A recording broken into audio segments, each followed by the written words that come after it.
the last episode of the Empire series. But unlike the ones before, these empires took shape in unexpected ways. If you've enjoyed the journey, feel free to subscribe if you want. It helps out big time.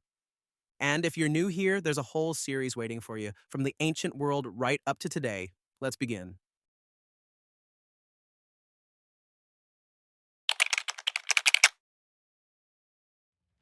Before Germany became one country, it was made up of many small states and kingdoms like Prussia, Bavaria, and Saxony. These states spoke the same language but often acted independently. In the 1800s, the Prussian leader Otto von Bismarck wanted to bring them all together under one flag. After defeating France in the Franco-Prussian War of 1870, Bismarck achieved his goal. In 1871, the German Empire was officially formed inside the Palace of Versailles, the very heart of France. Wilhelm I of Prussia became the first Kaiser or Emperor of Germany. The new Germany grew incredibly fast. It became one of the most powerful nations in Europe, building huge factories, railways, and a strong army. Its industries made steel, chemicals, and weapons that changed how modern wars would be fought. German science and engineering also flourished, producing new machines and discoveries that spread across the world. But with new power came new enemies. Germany wanted more land and colonies, like Britain and France already had. This created tension and led to alliances forming across Europe. Germany stood with Austria-Hungary, while Britain, France, and Russia joined together on the other side. In 1914, a single event, the assassination of an Austrian archduke, triggered the start of World War I. Germany fought on several fronts, but by 1918, it was exhausted. Millions had died, food was running out, and the army began to collapse. Germany was forced to surrender, and that's when the empire collapsed. The Treaty of Versailles, signed in 1919, punished Germany severely. The treaty made it accept full blame for the war, pay massive reparations, give up its colonies, and shrink its military. It also lost important lands, including parts of Prussia and Alsace-Lorraine. These harsh terms caused anger and humiliation among the German people. They felt betrayed and unfairly treated, and that bitterness would shape Germany's future in the years to come. The Austro-Hungarian Empire was one of Europe's most unique and complicated empires. It began in 1867, when the Austrian Empire and the Kingdom of Hungary agreed to share power under one ruler, Emperor Franz Joseph I. This system was called a dual monarchy, meaning Austria and Hungary were separate countries in some ways, but joined together in others. The empire covered a huge part of Central and Eastern Europe. It included many different peoples: Germans, Hungarians, Czechs, Slovaks, Croats, Serbs, Italians, Poles, and Ukrainians, all living under the same crown. This made it a colorful but difficult empire to manage. Each group had its own culture, language, and traditions, and many wanted independence. Vienna, the capital, became a center of art, music, and architecture. The empire was home to famous composers like Johann Strauss and thinkers like Sigmund Freud. But beneath this culture and beauty were deep political tensions. As the 1900s approached, nationalism, the belief that each group should have its own country, began to rise across Europe. Inside the empire, different ethnic groups pushed harder for freedom. Outside, rival powers like Russia and Germany watched closely, trying to use these divisions to their advantage. Everything changed in 1914, when Archduke Franz Ferdinand, heir to the throne, was assassinated in Sarajevo by a Serbian nationalist. This single event set off a chain reaction that led directly to World War I. Austria-Hungary declared war on Serbia, and soon almost every major power in Europe was drawn in. The empire fought alongside Germany but struggled with poor communication, weak leadership, and constant rebellion among its many nationalities. By 1918, it was collapsing from within. Hungary declared independence, followed by Czechoslovakia, and other regions quickly followed. That's when the empire collapsed, torn apart by war and nationalism. After the war, the empire disappeared completely. It was replaced by several new nations, including Austria, Hungary, Czechoslovakia, and Yugoslavia. A once great power that had lasted for centuries was gone almost overnight. The Japanese Empire began with a period called the Meiji Restoration in 1868. Before this, Japan had been ruled by shoguns, powerful military leaders, and had lived mostly closed off from the rest of the world for over 2 centuries. When the Meiji Emperor took power, Japan decided to modernize and catch up with Western nations. The government sent students abroad to learn Western science, industry, and military strategy. They built factories, railways, and a modern navy. Within just a few decades, Japan had transformed from a feudal island nation into one of the most advanced powers in Asia.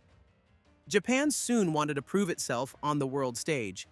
It began expanding its territory, first defeating China in 1895 and gaining control of Taiwan and Korea. A decade later, it shocked the world by defeating Russia in 1905, the first time an Asian country had beaten a European power in modern warfare. By the early 1900s, Japan was an empire, confident, industrialized, and ambitious. It continued to grow, taking over large parts of East Asia and the Pacific. But this rapid expansion came at a cost. Japan ruled its colonies harshly and sought to dominate Asia completely. In 1937, Japan invaded China, beginning a brutal war that caused millions of deaths. 2 years later, it joined Germany and Italy in the Second World War, forming the Axis powers. Japan believed it could create a new, greater East Asia co-prosperity sphere, where Asian countries would unite under Japanese leadership.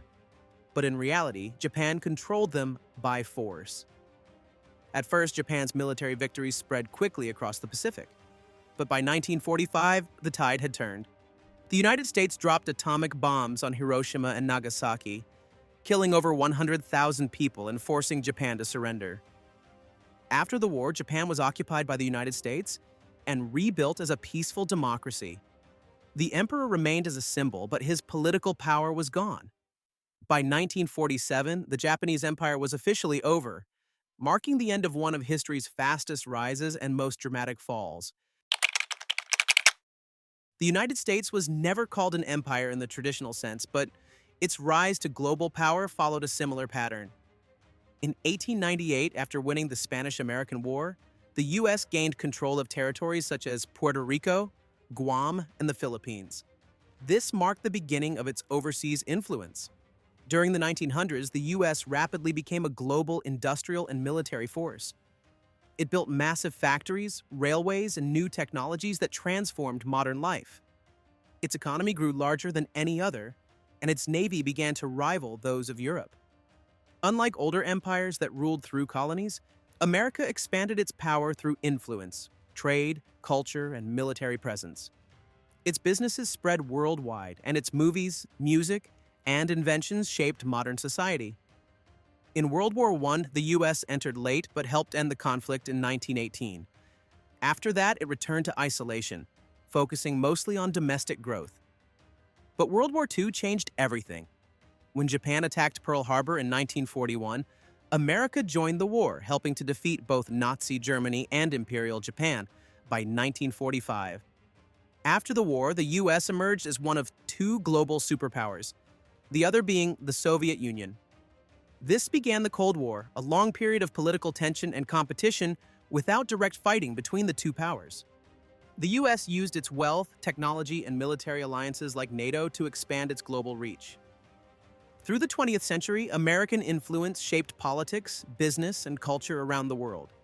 It supported friendly governments, stationed troops overseas, and created organizations like the United Nations and World Bank.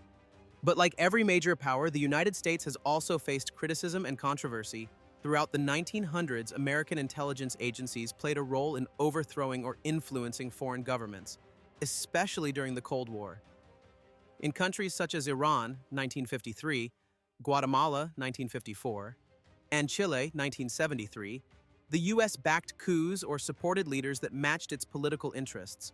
While officially presented as efforts to stop the spread of communism, these actions often caused long-term instability and led many people to view the U.S. as an empire acting behind the scenes.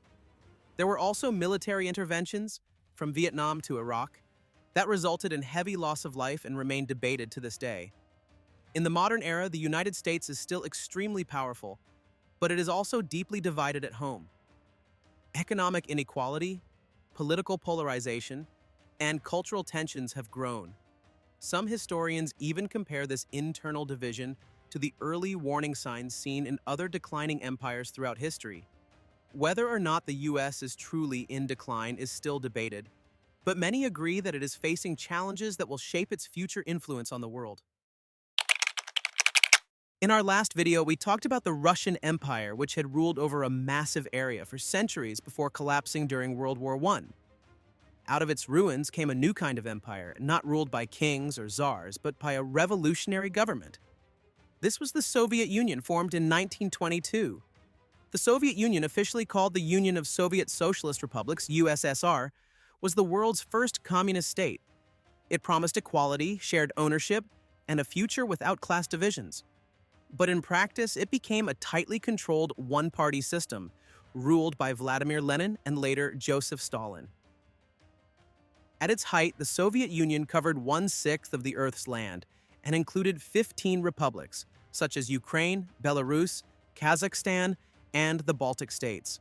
It also spread its power beyond its borders, influencing countries across Eastern Europe after World War II.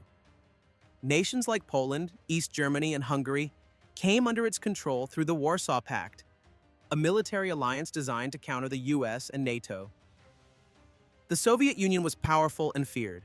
It developed nuclear weapons, sent the first human, Yuri Gagarin, into space, and competed with the United States in a period known as the Cold War. But life inside the USSR was often harsh. Political freedom was limited, and people who criticized the government could be imprisoned or worse. By the 1980s, the system began to weaken. The economy struggled, corruption spread, and its people grew tired of shortages and government control. When Mikhail Gorbachev introduced reforms called perestroika, restructuring, and glasnost, openness, the change came too late. In 1991, the Soviet Union finally broke apart, as its republics declared independence one by one. Russia, the largest of them, became the successor state. A new empire had fallen, one that ruled not through kings and colonies, but through ideology and fear. China's story stretches back thousands of years, and in earlier episodes we explored it as one of history's great ancient empires. But the modern Chinese empire, known today as the People's Republic of China, began in 1949, after a long and violent civil war. For centuries, China had been ruled by emperors from powerful dynasties like the Qin, Han, and Ming. That ended in 1912, when the last imperial dynasty collapsed, and China briefly became a republic. However, the country soon fell into chaos as warlords and political groups fought for power. One of these groups was led by Mao Zedong, the head of the Communist Party of China. After years of conflict, including the Chinese Civil War and Japan's invasion during World War II, Mao's forces eventually won. In 1949, he declared the founding of the People's Republic of China, turning the country into a communist state. At first, life under Mao was extremely harsh. His policies, such as the Great Leap Forward and the Cultural Revolution, aimed to reshape China into a modern industrial society, but led to famine, violence, and the deaths of millions. Yet, despite these tragedies, China gradually began to stabilize and modernize. After Mao's death in 1976, new leader Deng Xiaoping introduced economic reforms that opened China to trade and foreign investment. Over the next decades, China transformed from a poor, isolated nation into one of the world's largest economies. Today, China's influence spans the globe. It builds infrastructure in Africa and Asia, invests heavily in technology, and maintains tight control over regions like Tibet, Xinjiang, and Hong Kong. It also claims Taiwan as part of its territory, though Taiwan operates as a separate democratic government. While China no longer calls itself an empire, its global reach, vast population, and powerful economy have made it one of the most dominant forces in the modern world. A new kind of empire shaped not by conquest, but by industry, politics, and influence. So that's it. 35 empires across 5 videos, spanning thousands of years of history. If I missed any, or if you've got ideas for what to cover next, drop them in the comments. And if you can, feel free to subscribe. It really helps out, and I'd be super grateful. Take care, and I'll see you again soon.